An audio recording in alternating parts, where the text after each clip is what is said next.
여러분이 지금 반드시 하셔야 될 게 있습니다. 구독, 좋아요, 도전 골든벨까지 해주실 거죠? 애들 간식 갖다 줘야 돼요. 서울대 자소서 4번 문화!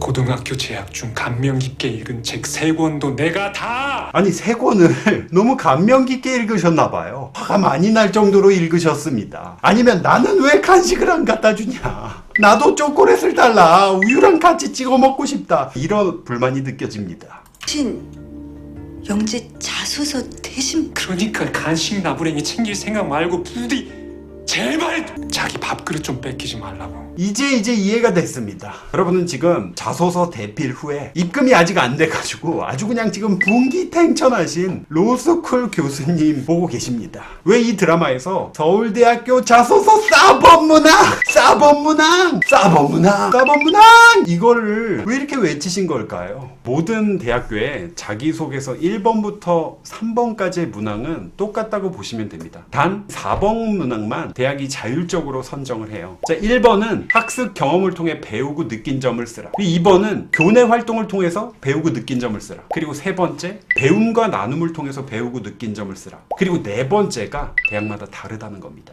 자, 그러면 이게 인서울대학 위주로 어떤 식으로 다른지를 한번 살펴볼게요. 자, 가톨릭대학 지원하게 된 동기와 노력 과정을 써라. 경희대 지원하게 된 동기와 노력 과정을 써라. 고려대 지원 동기와 너를 선발해야 되는 이유를 써라. 광운대 노력 과정과 진로 계획을 써라. 국민대 지원 동기를 써라. 동국대 지원 동기와 진로 계획을 써라. 명지대 지원 동기와 학업 계획을 써라. 서강대 지원 동기와 진로 계획을 써라. 서울과학기술대 지원 동기와 진로 계획을 써라. 서울시립대 지원 동기와 진로 계획을 써라. 자, 서울여대는 4번 문항이 없고요. 성균관대 지원 동기와 노력한 부분을 써라. 세종대 학업 계획을 써라. 숙명여대 지원 동기와 진로 계획을 써라. 숭실대 학업 계획 진로 계획을 써라. 연세대 지원 동기와 노력 과정을 써라. 이화여대는 4번 문항이 없어요. 중앙대 지원 동기와 노력 과정을 써라. 한국외대 지원 동기와 진로 계획을 써라. 자, 그런데 유독 그 서울대만 4번 문항이 뭐냐면요, 최근 3년간 재학 기간 중이라고 봐야겠죠. 읽었던 책 중에 자신에게 가장 큰 영향을 준 책을 3권을 골라 기술하라고 돼 있습니다. 자, 정리를 좀 해보면은 거의 모든 대학이 지원 동기, 그리고 노력 과정, 그리고 진로 계획, 이 중에 이제 쓰라고 하거든요. 거의 유일하게 서울대학교만 독서한 내용을 적으라고 합니다. 3권을 적으라고 해요. 예전엔 5권이었어요. 대학에서 선정할 수 있는 단 하나의 요구사항, 그 4번 문항인데 그게 독서라고요.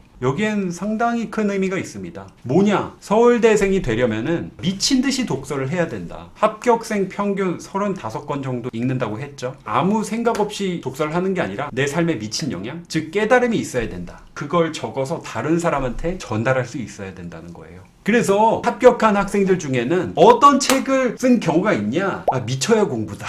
66일 공부법 이런 거 써가지고 합격한 친구들도 있습니다. 아주 그냥 훌륭한 학생이죠. 그게 될 친구입니다. 아주 바람직하죠. 책 광고가 아니고요, 예를 든 것뿐입니다. 제 책이 아니라 만화책을 읽었다고 하더라도, 심지어 내용상 막 야한 것도 있는 이런 책을 읽었다 하더라도 그게 깨달음이 있고 내 진로와 맞아떨어지고 호기심을 기반으로 해서 학문적인 탐구로 이어지고 스토리를 뺄 수 있다면은 이거 좋은 거예요. 제 책을 읽고 합격한 그 친구 같은 경우는 자기주도 학습을 깨우쳤고 공부에 어떤 진정한 재미를 느끼게 됐고, 이런 스토리로 뭐 쓰게 된 거죠. 제가 이제 사회적 기업 소셜벤처 이거에 대해 쓴 책도 있는데, 그걸 하면서 뭐 사회적 기업가를 꿈꾸게 됐고, 혹은 뭐 이런 멘토가 되고 싶고, 이런 저자가 되고 싶고, 멘토링 활동 뭐 이런 것 때문에 사범대나 교육 쪽에 지원을 하게 됐고, 실제로 이게 지어낸 게 아니에요. 주작이 아닙니다, 여러분. 자신에게 큰 영향을 준 거니까 당연히 넣을 수가 있는 거죠. 저자가 이렇게 생겼다고 못 넣는 건 아닙니다. 중요한 거는 내가 느끼는 어떤 의미니까요. 싸범문항